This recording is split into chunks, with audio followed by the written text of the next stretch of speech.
there have been other connections made in this case of, I mean, not the strongest ones, but kind of, which is there are messages between Sean McCabe.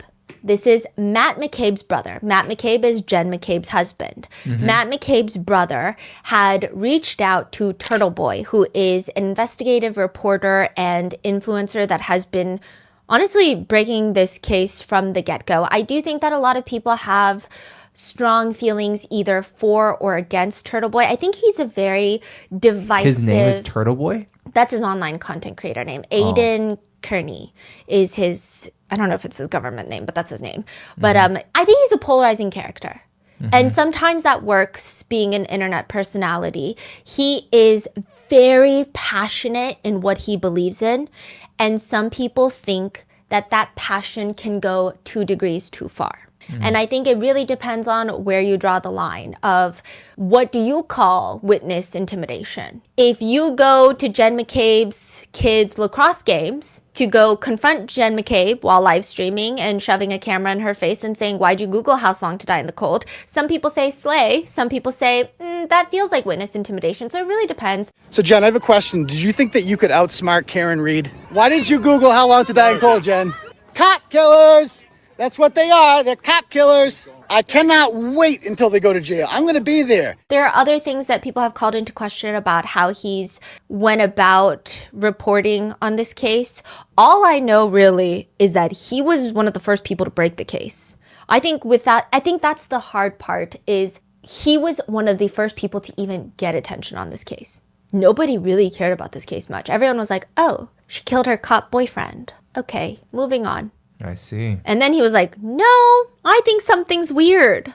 Did he get too passionate? I guess that's subjective. I guess that's up for you to decide. But Sean McCabe reaches out to Turtleboy, Jen McCabe's brother-in-law, and there are messages between Sean McCabe and Turtleboy, which, side note, I will say some of the discourse surrounding Turtleboy, I do think some of it is warranted. The other parts I don't think are warranted is a lot of people give him a lot of flack for reaching out to people that might be involved in this case, including Sean McCabe. And they kind of yell at him for doing it, which I think is weird because a lot of the mainstream reporters are not doing it. And he's doing it. And just because he doesn't work for this big legacy media outlet doesn't mean that he is not as committed to finding out the truth as any of these big major networks are. Yeah. I think this case is especially frustrating because who do you even trust? There's nobody you can trust. Yes. Nobody to call. Everyone's like working on the same team.